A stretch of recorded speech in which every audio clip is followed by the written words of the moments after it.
Bernie Wood has a thing about submarines. He's building one in his garden shed, an authentic scale model of a French World War II boat, and everything on it works. Even the fish in Bernie's pond have no security of tenure.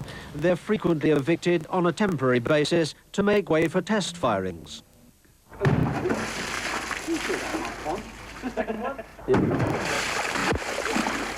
That's pretty good.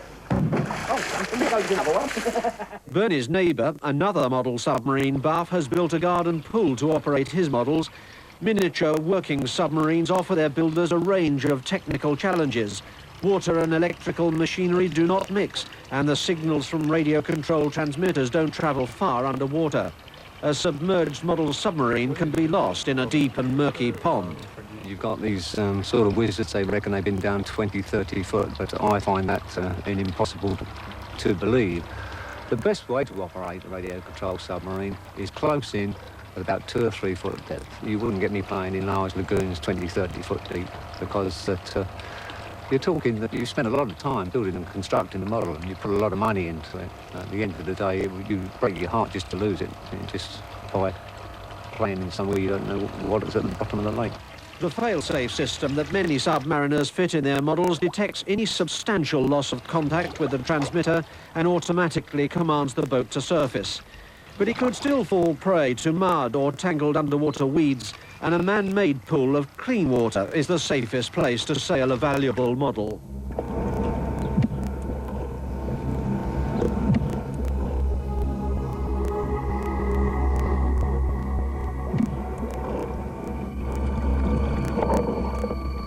The most intricate and ingenious mechanisms go into model submarines. This one fires torpedoes, which explode on contact with their target.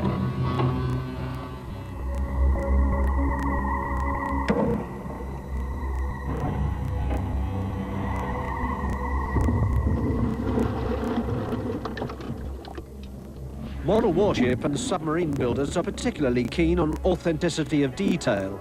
This is the Stoic, a British submarine of World War II. It was based in Australia, from where it attacked Japanese shipping. The Stoic and its crew survived the war, and the hull was broken up for scrap in the 1950s. Now it exists only in miniature. As a modeller, you work from pictures.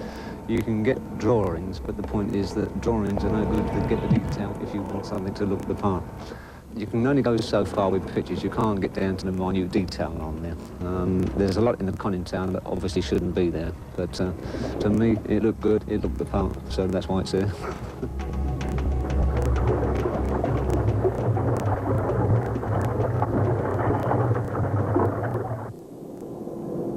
Two world wars produced a range of machines for fighting on land, sea and in the air, which provided a peacetime miniature world with an enormous library of potential subjects.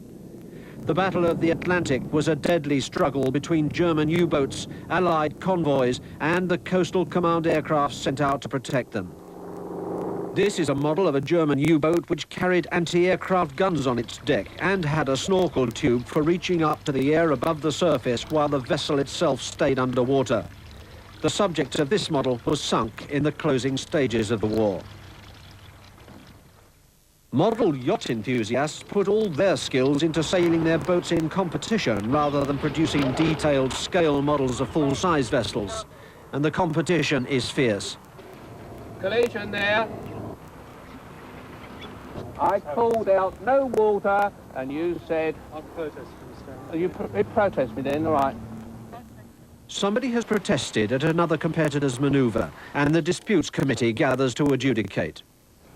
Do you want to ask him any questions? John Cleave won a world championship in this class of model yachting.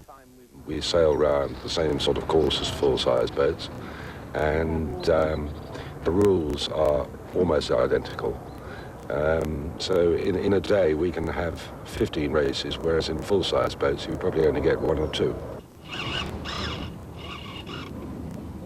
So now I'm set up and ready to go. I can control, again, the sails by lifting out this stick and the rudder by moving that one. Model yachts like this one can cost some £1,500 to buy ready-made. These are less expensive boats, and John Cleave displays his skill with his boat, number 9. Meanwhile, the Disputes Committee reenacts the race manoeuvres which led to the dispute. You say that I made a drastic change of course. Now, I don't think I did, because we were both up very high above this mark, and I had to get down to the mark, and you can't steer a boat with the sails hauled in, can you? Well, you know, there was a... I was actually, in the situation as described, I was actually positioned slightly to leeward, and there was an abrupt change of course, which caught me on the bow and pushed me significantly down to leeward. Right. Okay, if you like to go away, we'll cogitate this one. Yeah. Then the committee delivers its verdict.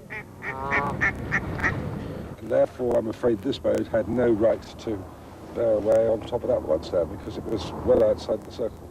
We find. That's what you find, that's it? Well, we have independent witnesses you've all heard. It was difficult, I Yeah. So I don't worry. It's all part of the nice rich pattern.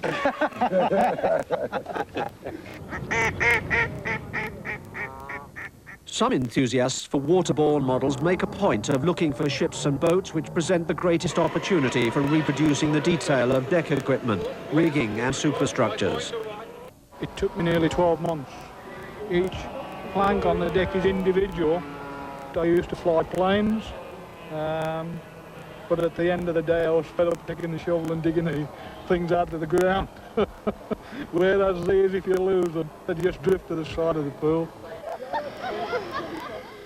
It's a model of an existing ship. Yes, it's still going. It was built in 1976 and it's still being used now. And have you seen that ship?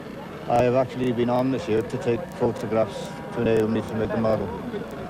Now, this model isn't a kit, is it? It's not a kit, it's entirely scratch built from the builder's plans, which I got off the Mersey Docks and Harbour Company. Roger Thane is one of Britain's most skilled builders of model boats. This is his scale model of the Sand Heron, a dredger. It took me 18 months to build it, which works out about 3,500 hours, I would think. The Sand Heron, owned and operated by Ready Mix Concrete, uses its massive machinery to lift tons of sand and gravel from the seabed. Here she's pumping sand ashore at Skegness on England's east coast to maintain beaches which are constantly exposed to North Sea wind and waves. Roger Thane found her an ideal subject for his eye for detail.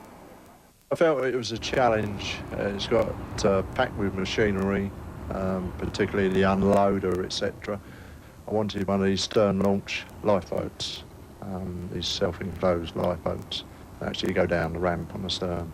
Here is where the dredging operation is actually handled from. As you see, you've got your full-length windows and all the control consoles are inside there. A lot of it is computerised, but the dredging master can actually see what is happening over the side of the ship.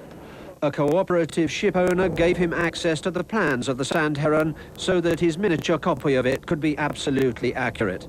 He devised his own techniques for reproducing each tiny component, demonstrated here on his next model, now under construction. To actually make the handrails and the stanchions first of all, I take a brass length of plate. It's then ripped down on the saw to the correct width, and we finish up with a piece like that.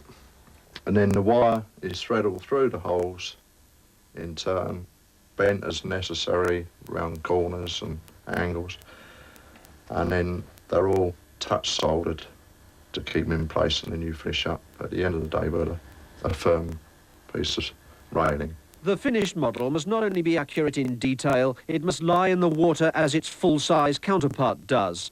Buoyancy must be built into the right places in the hull, and careful thought given to the distribution inside it of the radio receiver, batteries, and the electric motor which drives the propeller.